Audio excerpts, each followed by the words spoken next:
Welcome to Genesis Marks the Spot, where we raid the ivory tower of biblical theology without ransacking our faith. My name is Carrie Griffel, and welcome to a new episode.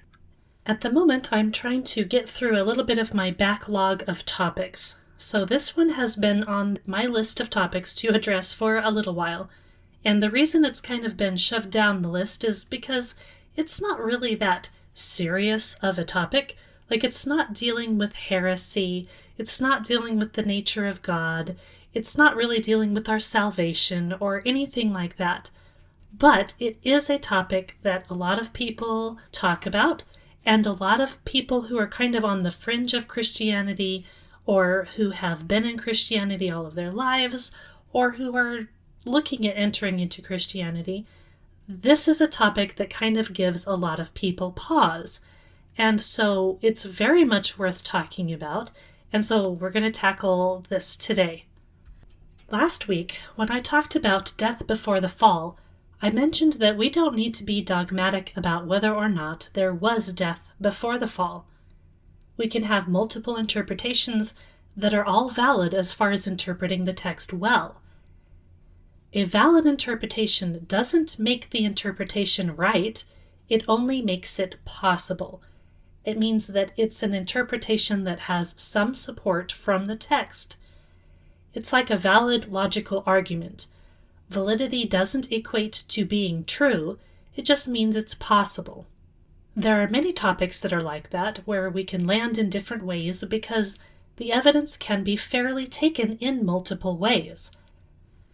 But I said last week that you cannot do that with the age of the earth, at least as far as saying that the Bible proves a young earth. And by that I specifically mean the idea that you can use the Bible to calculate when Adam lived and when God created. You simply cannot do that with the data we have from the Bible. I'm not dogmatic about a lot of things like this, but I am dogmatic about that.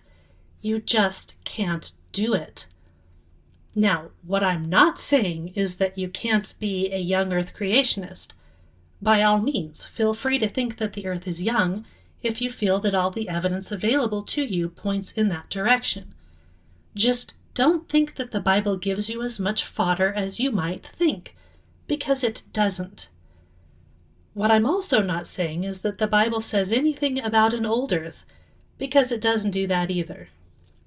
Well, you do have some concordists out there that suggest the Bible can be interpreted to suggest the earth is old.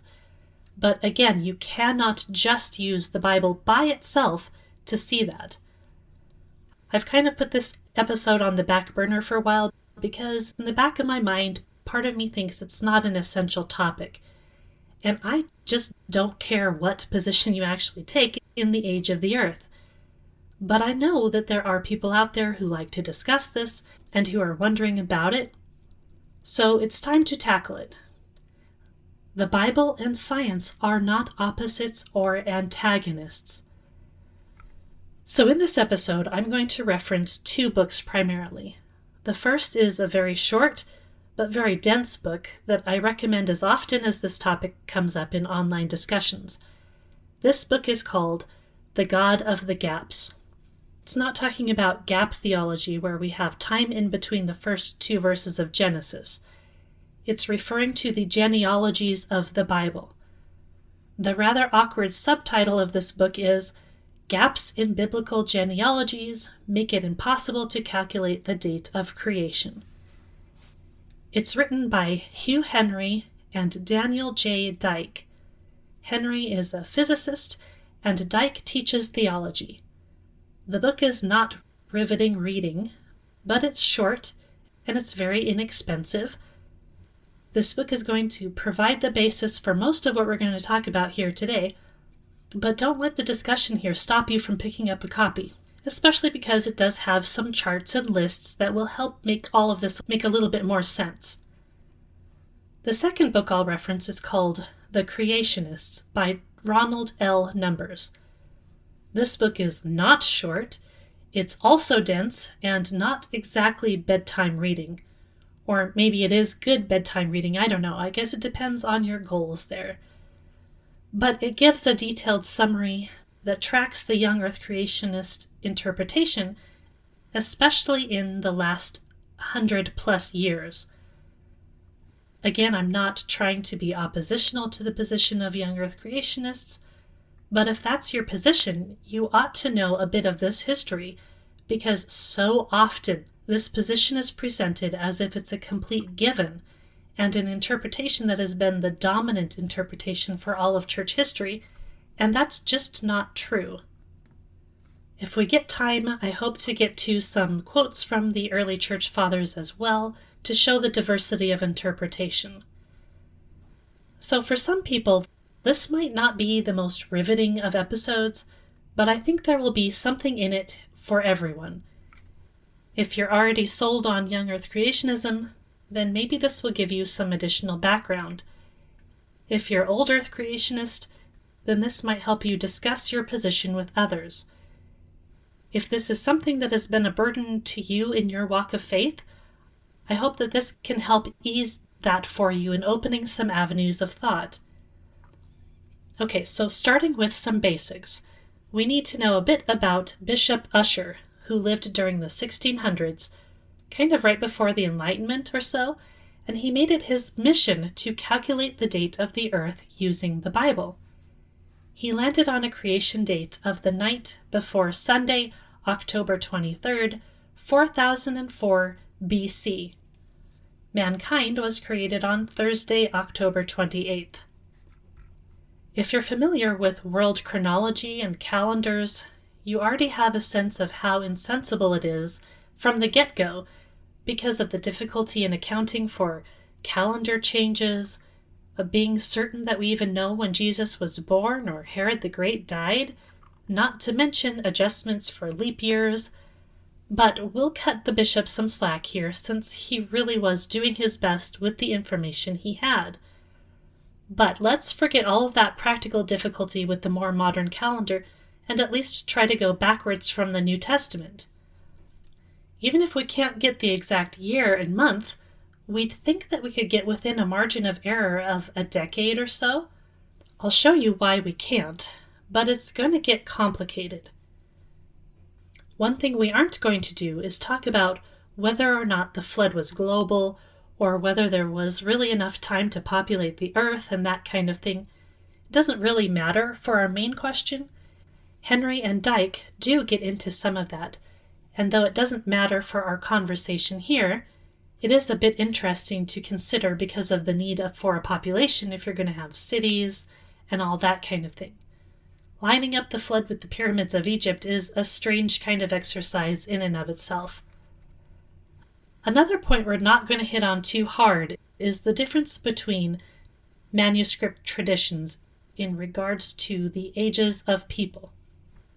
It doesn't matter that they have differences, because what I'm actually concerned about is the internal biblical evidence, not text criticism of comparing translations.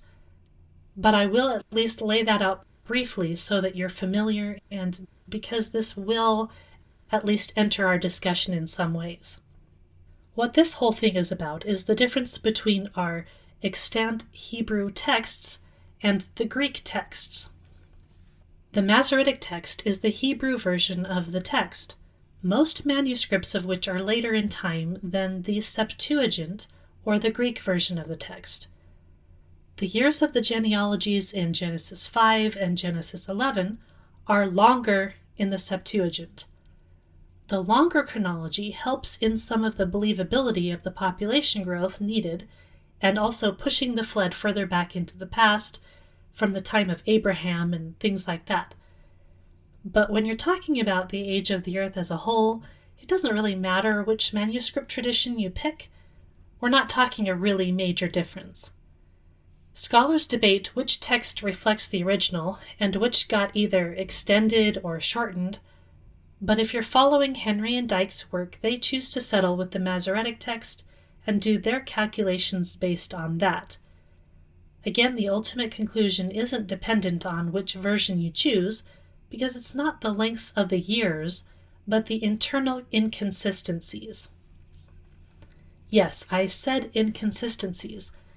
The genealogies have inconsistencies, but it's not something to be concerned about because the genealogies aren't trying to be something they're not. Every time we try to make the Bible something that it's not, we really will come into problems. But if we allow the Bible to be what it is meant to be, then the problems go away. Now, I've already talked about chronology in the Bible in episode 52, and we've discussed how the ancient world did not use numbers in the way that we use numbers today. We tend to use numbers with the idea of scientific accuracy in mind. Accuracy and precision are things that we value when we use numbers. This makes a lot of sense because our use of numbers often depends on the accuracy of those numbers. Now, we still understand the value of significant numbers and symbolic numbers, but many of those that we have today are not ones that we share with the ancient person. I mean, we get a sense that when we read the Bible very much that we see the number 10 show up a lot, we see the number 7 show up, and so those are obviously important, significant, symbolic numbers. But we still can't seem to drop the idea that when we see a number recorded in Scripture, it must be scientifically accurate. This is one of those places where we assume that the people in Scripture aligned with our particular values and goals. But interestingly, it is one of the areas where there is the largest disconnect. Maybe I'm overstating that, but I really kind of don't think so, with the number of people I see who will marry their view of inerrancy to this very thing. I mean, it's really funny, in Arthur Fruchtenbaum's commentary on Genesis, he talks about the purposes of the writer who wrote Genesis, and none of the purposes he lists has anything at all to do with science or the age of the earth or however long it took to create the earth, and yet he calls those things out as very essential to understanding the Bible. Anyway, like I said, I'm not going to go into the factors of population growth and things like that.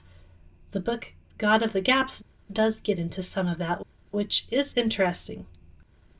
Eventually, when we start talking a little bit more about the Tower of Babel in general, I'll talk a little bit more about this chronology and how the Tower of Babel may or may not fit into our actual chronology of time. But anyway, one solid idea that is proposed for the genealogies that we see in Genesis is that some of them are not describing individuals, but rather whole people groups.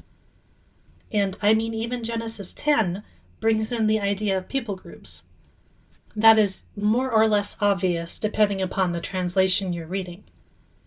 And of course, most of us acknowledge that Canaan the person is associated with the Canaanites, and much of this genealogy is describing the state that the Israelites found themselves in when they came back into the Promised Land.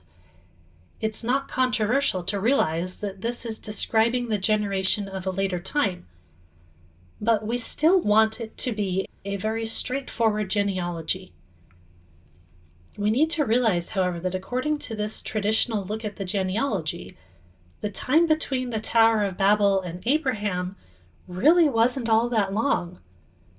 Lots of questions we could have about the pharaohs and pyramids of Egypt and how all of that fits in, but much of that is about things external to the Bible, and of course, again, my point here is to say that the Bible cannot be used to calculate, so we're going to try and focus on that. With that in mind, let's talk about summary numbers.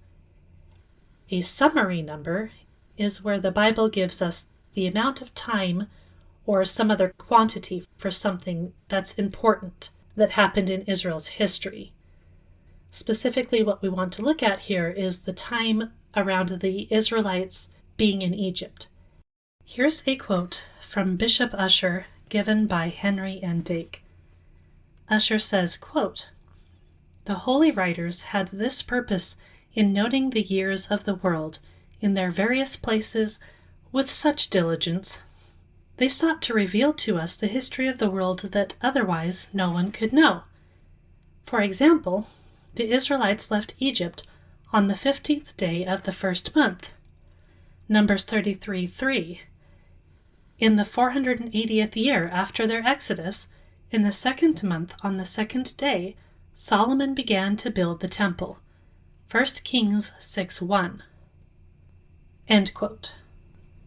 Okay, that's the end of the quote from Ussher, and Henry and Dake go on to say, quote, "But Ussher is only partly correct in this statement. He has taken one major summary number and extrapolated it into a general theology that is unsupportable by the Bible as a whole. And he has ignored another major summary number that undercuts his methodology.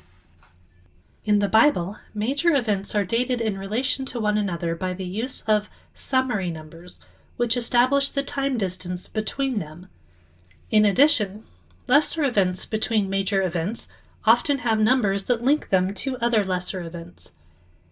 The Bible contains two major summary numbers.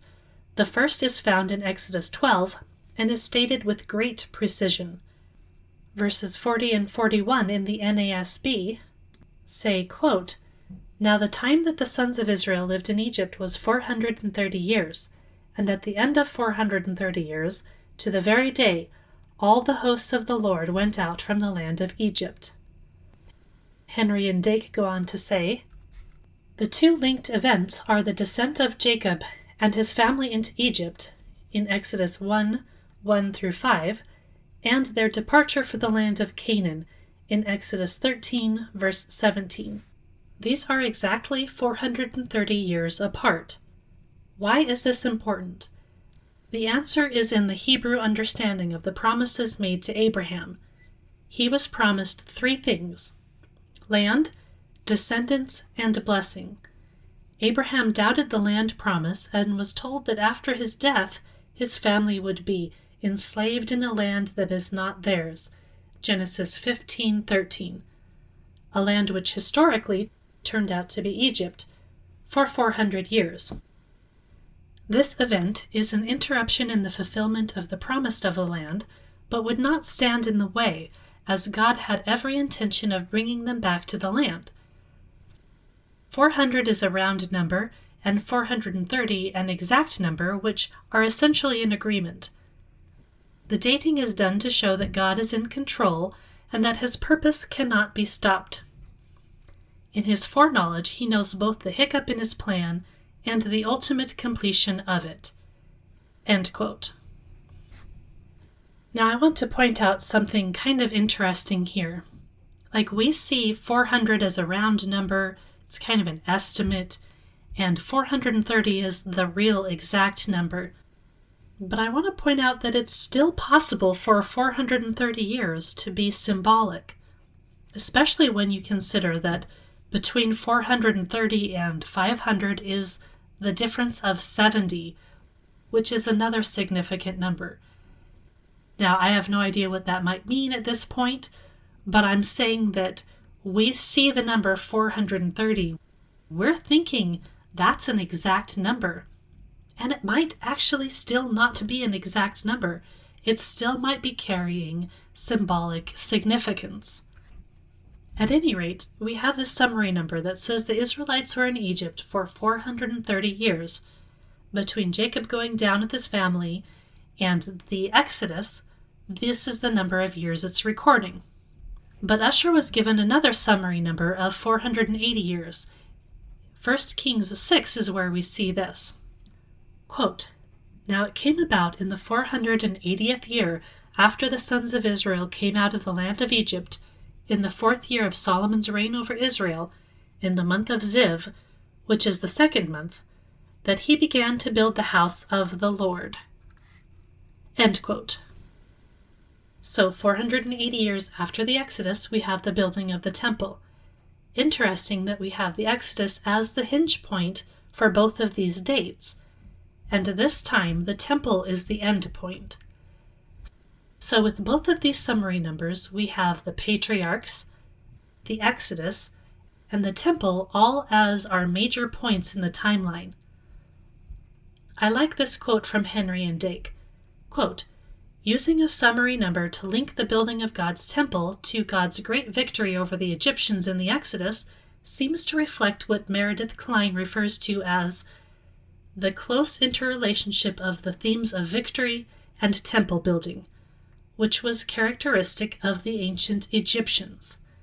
End quote. Something that Henry and Dake also point out with this is that neither of these summary numbers goes back to the creation. They don't even go back to Abram or Isaac or the birth of Jacob. So when Ussher says that the biblical authors are careful to record this history that otherwise no one could know, well, that's not really all that accurate, is it? These summary dates don't cover anything in Genesis, really. So we don't have summary numbers for creation, we don't have summary numbers for the flood, and surely we would think that they would be important enough to have, wouldn't they? But that's not what we see. What we see is the Exodus and the temple. There is a possible third summary number in the Hebrew Bible, which is found in Ezekiel 4:5. It gives the years 390 for the number of the years of their punishment, as translated by the ESV, or the NASB says, "These are the years of the iniquity of the house of Israel." This might refer to the time between Jeroboam I and the decree of the return to Israel given by Cyrus of Persia.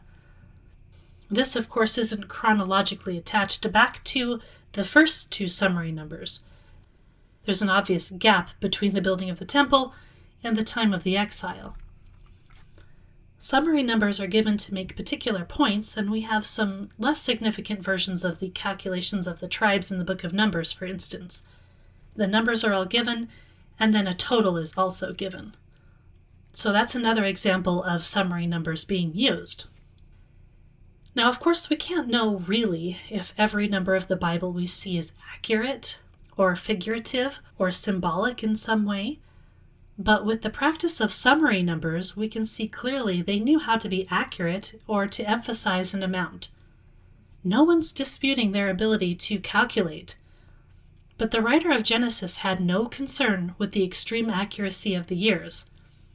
If there was, a summary number could have been provided, and so we may in fact only have the appearance of precision rather than actual precision.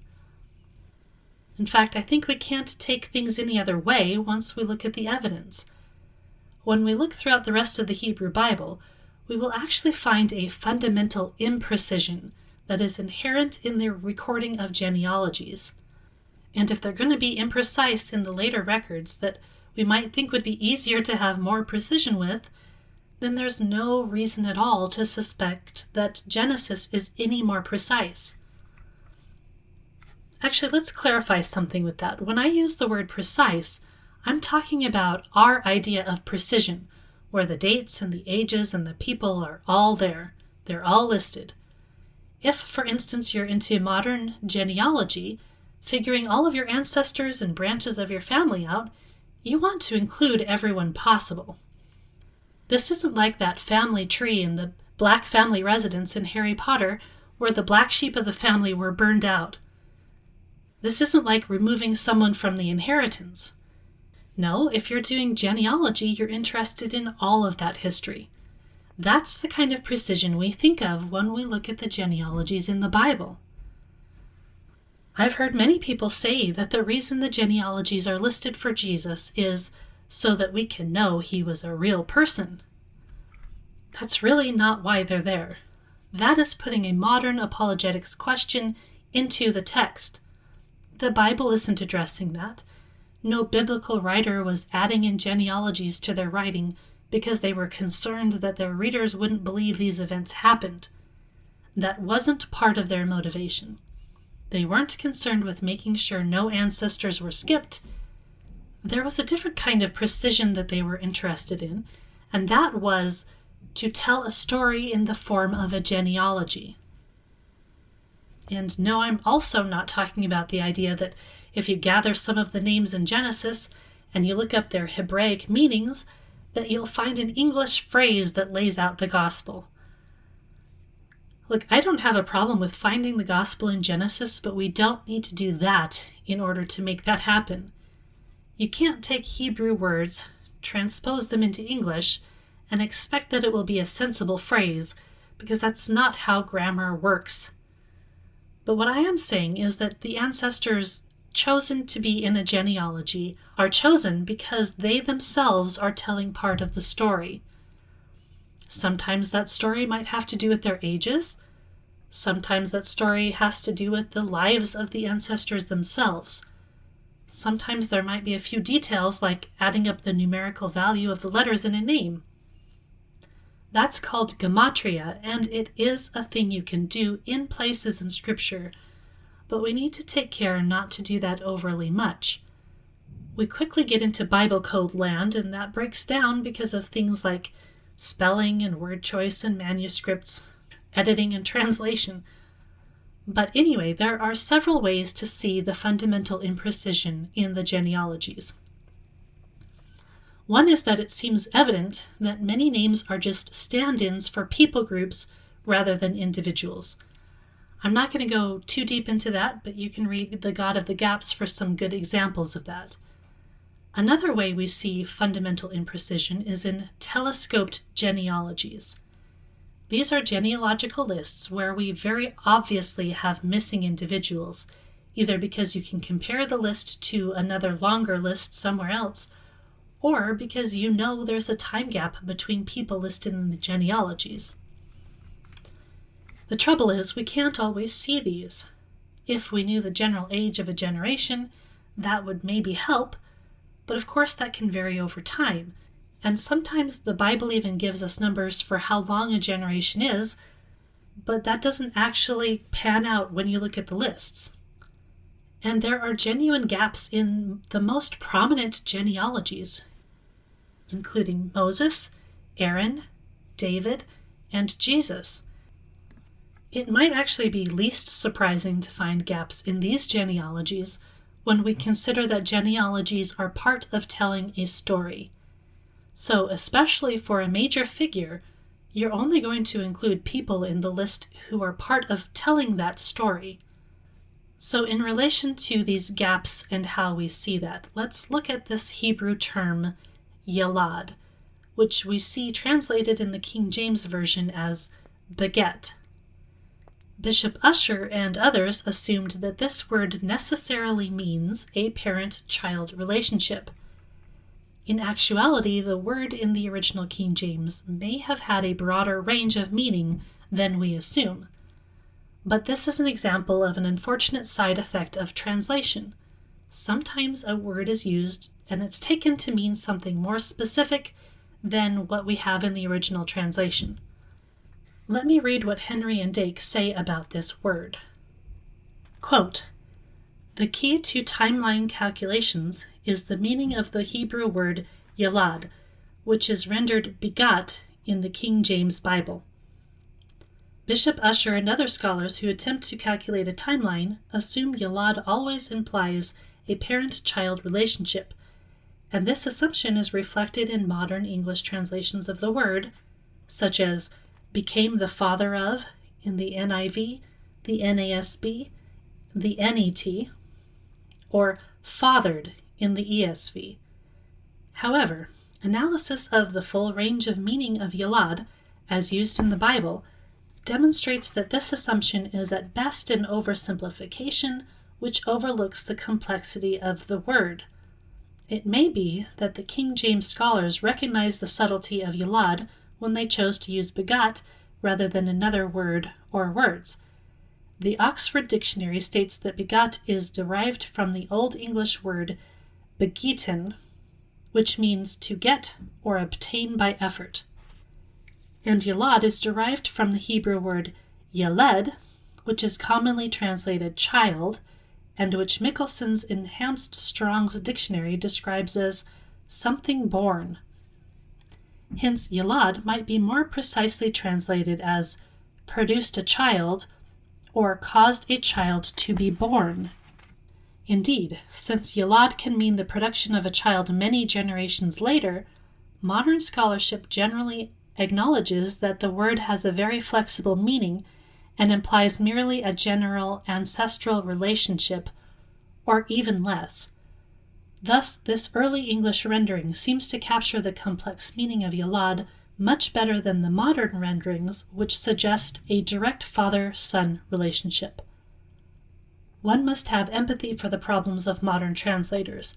However, choosing to translate a complex word like Yalad in such a simplistic manner may have an unintended consequence.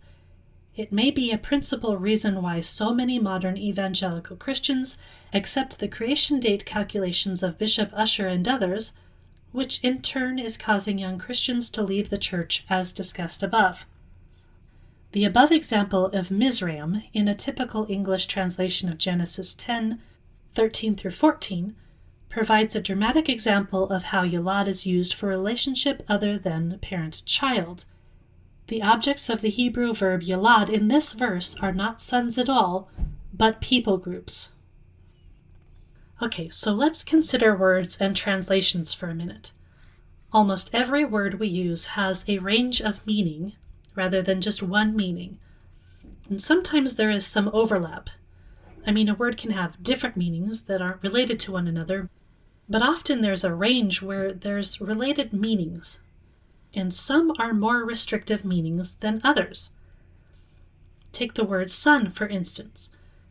That is used in the Bible for a biological son, or a descendant, or some other relationship, like sons of God, for instance. The most restrictive meaning of the word son is in the biological sense, but that's not the only meaning. So when you come across the use of the word son, you can't automatically assume that it's being used in the most restrictive sense. Sensible interpretation first assumes the more general category, unless you have a reason to believe otherwise. The burden of proof, in other words, is for those who want to restrict the meaning in a more specific sense. An example of a telescoped genealogy is in the one provided for Moses. I'll go ahead and read this quote from Henry and Dake about that.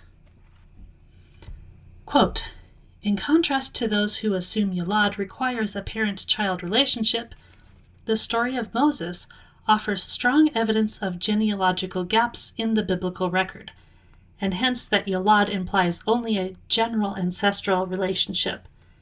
English translations of the Bible make it appear Moses is the son of Amram and Jehoshaphat. The Bible records Amram as the grandson of Jacob's third son Levi in Exodus 6:16 and 18. Amram married Jehoshaphat, Levi's daughter, and Amram's aunt, who Yalad, or bore in the NASB, Moses to him in Exodus 6:20 and Numbers 26:59. Moses is described as the ben, son or child, of Amram in the genealogical records in 1 Chronicles 6:3 and 23:13. However, closer scrutiny suggests it is impossible for Amram and Jehoshaphat to be Moses' parents based on the chronological information in the Bible. Amram would have been at least 216 years old, 362 max, at the time of Moses' birth. Yet Amram died at age 137, according to Exodus 6:20. Similarly, Jehoshaphat would have been at least 255 years old, or 350 max, at the time of Moses' birth. If this were true, the story of Sarah bearing Isaac at age 90, Genesis 17:17 and 21:5, pales in comparison. Yet the Bible puts great emphasis on it as a miracle of God.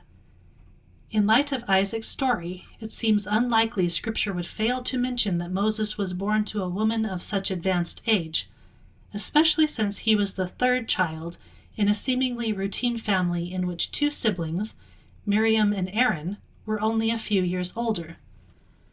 There must be a gap in Moses' genealogical records.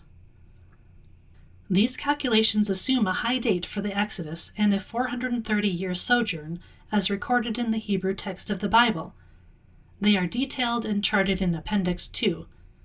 With the 215-year sojourn implied by the Septuagint, this parentage is highly improbable, but not impossible.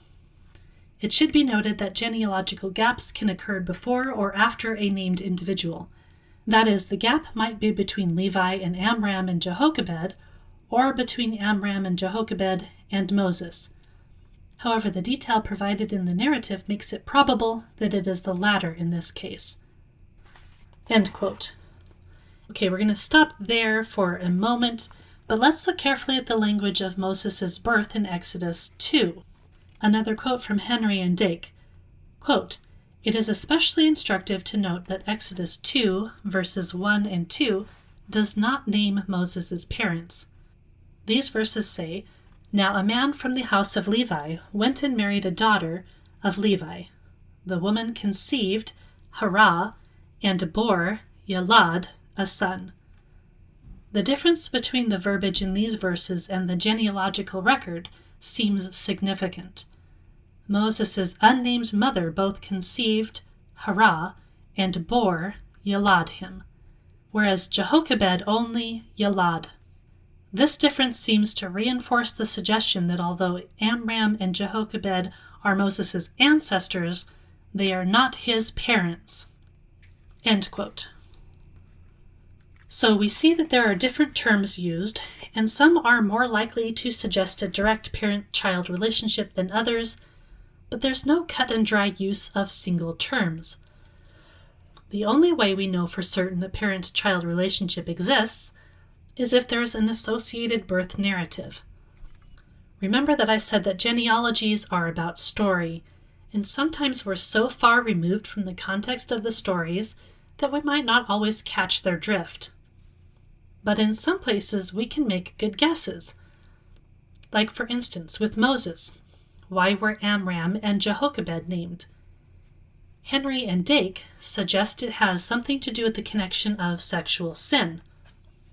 Other prominent examples of sexual sin are found in Genesis 38 with Tamar, in Exodus 6, which mentions Simeon's sons, as well as the only women mentioned in Jesus' genealogy, who are Tamar, Rahab the prostitute, Ruth the Moabitess, and Bathsheba the adulteress. Now, Henry and Dake suggest the reason for this is to show that God knows us intimately. I don't want to be harsh in response to that suggestion, but that sounds like a very modern apologetic to me, that would not have anything to do with the reason why the biblical authors put this in. But I do think that sexual sin is being highlighted in some genealogies, including that of Jesus. This isn't the episode to get into that, but I definitely think that this is purposeful. At any rate, if we have gaps in Moses' own genealogy, then what can we assume for the genealogies of Genesis? Another interesting point. Do you remember what I said about the differences in the Masoretic text and the Septuagint? Well, interestingly, Ussher seems to have switched between these manuscripts for portions of his calculations. We can, of course, only speculate as to why. Maybe it was an accident, maybe it was the data he happened to have, though probably not. Two things we can note from this particular cherry-picking of dates is that if he used the Septuagint dates for the sojourn in Egypt, then it makes it just barely probable that Amram is in fact Moses' father. That ruins the summary number of 430, but it fixes the gap in the genealogy. Another thing it does is give some nice round millennial numbers, according to him, for both the building of the temple as well as the birth of Jesus. The temple was built, according to Ussher, in the 3000th year of the earth, and Jesus was born 1,000 years later. How convenient that if you just pick the right numbers from the right manuscripts, you can get such round numbers. Insert some comments about dispensationalism here. Again, go read God of the Gaps for a brief discussion on the different dates for the sojourn and more examples of genealogical gaps, including some of the more specific grammatical arguments about the term Yalad. I'll make another few points from this book, including the ambiguity of Hebraic family terms. I'll quote again from Henry and Dake. Quote, "Modern languages tend to be exacting about the terms father and son and ancestor and descendant. However, the Hebrew words father and son or child or daughter often mean ancestor and descendant. For example, as discussed in chapter 4, Genesis 46:15 states 33 sons and daughters through Leah, but Genesis 46:9 through 14 makes it clear that most of these sons and daughters were in fact grandchildren, and 2 may have been great-grandchildren. Furthermore, Genesis 46:16 through 25 shows that the same is true for Jacob's other wife and concubines, Rachel, Zilpah, and Bilhah. The Hebrew word mother appears over 100 times in the Old Testament. Usually the narrative makes it clear that it describes a direct parent-child relationship, but Genesis 3:20 refers to Eve as the mother of all living. Also, as discussed in chapter 4, Moses' unnamed biological mother is referred to as a daughter of Levi, even though she's only a descendant of Levi. And Moses himself is referred to as the son of Amram, even though the above calculations show he is only a descendant of Amram. Abraham says of his wife Sarah, "Besides, she actually is my sister, the daughter of my father, but not the daughter of my mother." However, the meaning of these Hebrew words is sufficiently flexible that Abraham could be saying that Sarah is his niece, the granddaughter of his father, as claimed by Josephus and Bishop Ussher. The ambiguity of the biblical Hebrew words indicating familial designations should come as no surprise. Biblical Hebrew does not have a separate word for grandfather, grandmother, grandson, or granddaughter, let alone modern terms like third cousin twice removed. Furthermore, the stories of Moses and Abraham illustrate the custom in the ancient Near East of intermarriage with close relatives. All right, end quote here. Now, I'm not going to go into the dates and ages and their potential symbolism of all of these from Genesis for a very good reason, and that reason is that it's already been done exceptionally well by T.J. Stedman over at the Answers to Giant Questions podcast. Check out Season 5 of his podcast and your head will be swimming in numbers, including looking at how these numbers in Genesis 5, in particular, may or may not relate to things like the Sumerian Kings List. I don't need to redo work that was done so very well, so go check that out at some point. In the end, what does all of this mean? Well, it means we can't calculate the age of the Earth. Full stop. We just can't. There's no way to do that. We have no idea where the gaps in the genealogies are. We have no idea how long they were. We have no idea how long the various people groups mentioned lived or if they overlapped. Now, this might matter most to some forms of eschatology that want to calculate the date of Jesus' return and such things. If we're not in those camps, we might say that, hey, all this just means that we can't say exactly when the earth was made, but surely all of these genealogies still mean that the earth is younger than millions and billions of years. Again, remember, I'm not trying to take down young earth creationism as a whole here, but if you can't use the Bible in this high-definition scientific way, then maybe we shouldn't approach science with the presumption that we know much about it to begin with. And that moves us into the second book I said I was going to mention, which is The Creationists, From Scientific Creationism to Intelligent Design by Ronald L. Numbers. This is, again, not a simple, straightforward read. He dug deep into the last couple hundred years to take a close look at the rise of fundamentalist ideas of creationism and its intersection with the modern realm of science. It's detailed and gets a bit dull after a while, But one of the most interesting elements I thought that he clearly shows is how the so-called creationist science was basically created out of whole cloth by people who intentionally got science degrees in order to infiltrate the academy and push their particular narrative. Science be damned. Many of the players in that drama either were or were egged on by Seventh-Day Adventists. And I'm not trying to say anything against them personally. This is just the history. So Ronald Numbers looked at letters, he interviewed people, he found their printed literature with their own societies, and this is just the reality of it. Now, I would not suggest that all creation science has this agenda today, or that no legitimate science is being done in this realm. But we have to realize how science works. It's built upon the foundation of previous work. So much of the work that creationist scientists are working from, if they're working from data from like the first little while here, it's just flawed information. The methodology, the data, it's just inaccurate. So much of that is built upon the false division of science and faith that was driven in the early part of the story of science studying the age of the earth. Of course, all scientists bring presumptions into their work. They have to. It's part of what makes it science. But when you can't presume that the Bible is providing us with scientific dating, then the Bible shouldn't be inserted into this science at all. It's not that we have to keep science and the Bible separate. That's not the point at all.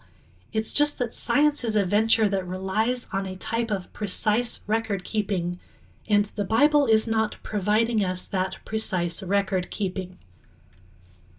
Again, I'm not saying we can't do things like archaeology and paleolinguistics and all kinds of other things, but the data we bring in has to be analyzed with some care, the type of care that at least the early creationist scientists weren't attempting to do at all.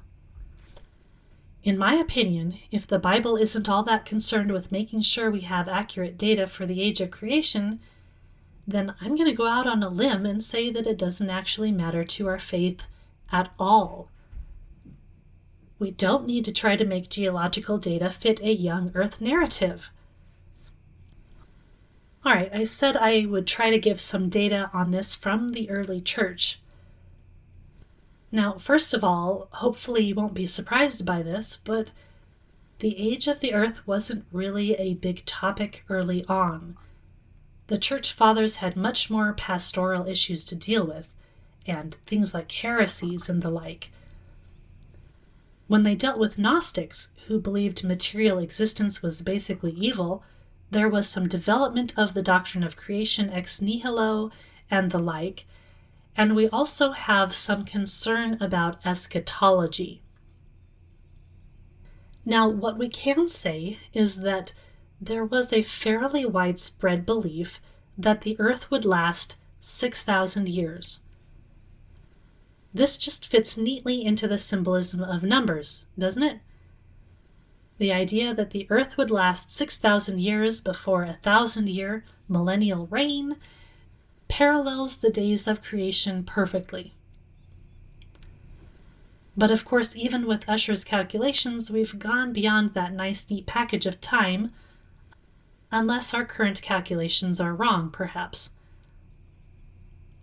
Augustine believed that he was living in the 6th millennium already, but he also said that the millennial reign at the end of the world would be spiritual. So that's slightly less helpful to precise dispensationalism. Of course, we could always add some thousands of years to the age of the earth, if not mankind, if we take the days of creation to be 1,000 years, as some church fathers seemed to do. It's hard to know if they really were talking about each day of creation equaling 1,000 years, though, or if they just meant that Adam would die within 1,000 years because of the whole language of, on that day you shall die. So notice that the church fathers aren't calculating anything into the past. They're just using the days of creation as an analogy to the length of the earth. That's a form of using the Bible's information to say that the earth is young, certainly. But again, we've gone past that mark according to where the church fathers believed that they were at in relation to history. So, to put it bluntly, they were wrong about the age of the earth.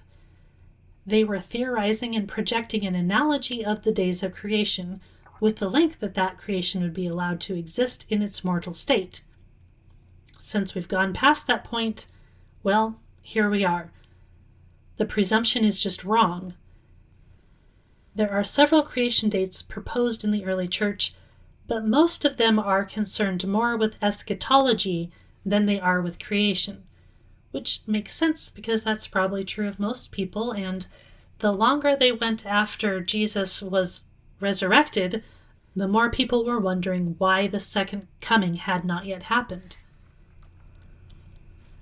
One thing I want to point out here is that just because the church fathers tended towards what we might call dispensationalism to some degree, the fact that they thought the earth would last 7,000 years in total doesn't mean that they all jived with modern dispensationalism, because modern dispensationalism goes down its own particular track that we shouldn't lay at the feet of the early church fathers. Just like we can't use the fathers to presume evidence for an old earth either, or the idea that people in the early centuries were worried about the idea of evolution. You can look into the early church fathers and they seem to be saying some very anti-science things. For instance, Tertullian wrote, quote, "For philosophy is the material of the world's wisdom, the rash interpreter of the nature and dispensation of God. Indeed, heresies are themselves instigated by philosophy. What indeed has Athens to do with Jerusalem? What has the academy to do with the church? What have heretics to do with Christians? Our instruction comes from the porch of Solomon, who had himself taught that the Lord should be sought in simplicity of heart, away with all attempts to produce a Stoic, Platonic, and dialectic Christianity. We want no curious disputation after possessing Christ Jesus, no inquisition after receiving the gospel. When we believe, we desire no further belief. For this is our first article of faith, that there is nothing which we ought to believe besides." End quote. So that sounds like he's speaking against science per se, but we have to remember that Greek philosophy was very broad and very varied. And trying to equate that exactly to what science is today, well, it's really not quite exactly the same thing. The point is, we can't presume that what they were talking about really relates to how we are thinking about things today. While the evidence from the church fathers suggests that there was more young earth creationism than old earth creationism, the very labels are probably anachronistic. What we need to realize is in this time, there were various ways of interpreting the Bible. One of those is the plain reading of Scripture, which just kind of takes it like it says according to what we think it says. The other way of looking at it that was very, very common in the early church was the allegorical interpretation. So if you could fit an allegory into something in the Bible, well, you're good to go. That's why we have young earth creationism rampant in the early church. It's not because they were calculating things and they thought that the Bible was proving something in some Greek scientific way. It's because they were allegorizing the days of creation.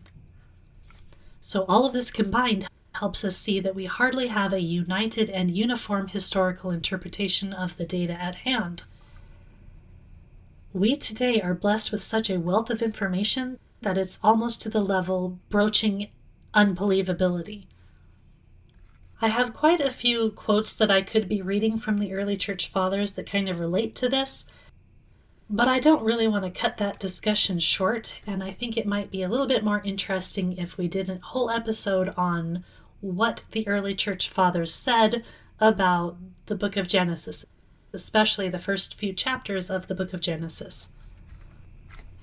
At any rate, if you want to defend a young earth from the perspective of using the Bible and using the early church, then what you're going to have to do is argue for the allegory of creation.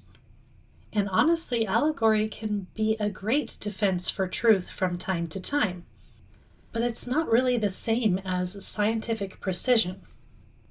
And you're really not going to be able to defend that to a lot of people in the same way that you can use science, right?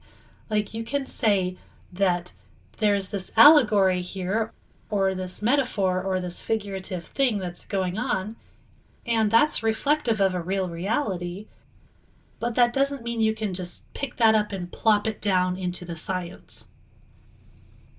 A lot of people are going to have some problems if you do that, and I don't blame them. It also kind of goes against the idea that we can calculate things like the end of the world precisely, because the Bible seems pretty clear that we're not going to be able to do that.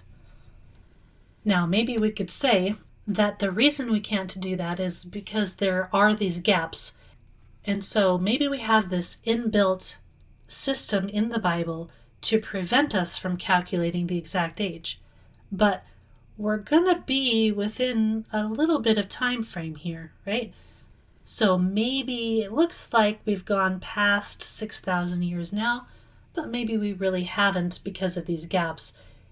Except that, hang on a second, if there's gaps, it means we've actually gone way over 6,000 years, not under it. So yeah, that doesn't really work, does it? Of course, one other option we have is that we're missing time. That maybe we have a missing splice of time that our calendars today are missing. That maybe it's not the Bible's calendars, but our calendars that are off. But no matter how you look at it, this is just beyond the scope of what we should be using the Bible for. It's obviously not going to work. We're obviously missing some information here. At any rate, as always, I hope that you found something in this episode that was helpful or enlightening, or that you just enjoyed listening to the conversation. I do still have a backlog of topics, but I am exceptionally interested to address the things that you guys are interested in. So if anyone wants to throw out any concepts for episodes, feel free. I am always happy to address those. One thing I want to do is ask you guys what you want to see addressed regarding the topic of the flood. Because there are places, as I've said, like answers to giant questions, that are really deeply getting into the flood narratives already, and I don't want to redo their work. What I do want to do is address things that aren't being addressed in different places, and things like that.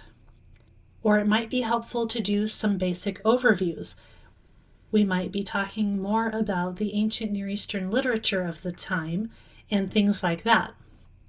So if you guys have any questions, particularly about the flood, about anything surrounding the flood, if you want to engage in any of the ideas that you've heard from elsewhere, let me know, because I am absolutely happy to do that. You can get a hold of me either on Facebook or through my website at genesismarksthespot.com. And at my website, you can find things like blog posts, you can find guest profiles, you can do searches of my episodes, including transcripts. You can also go there to view my artwork, as well as find out ways you can financially support me. I want to give a big shout out to those of you who are already doing that. Thank you guys so much. If you are a supporter and you're not aware, I am planning on doing some live meetups over Zoom. so make sure you get a hold of me if I haven't contacted you. But with that, I will wrap up, and I will wish you all a blessed week, and we will see you later.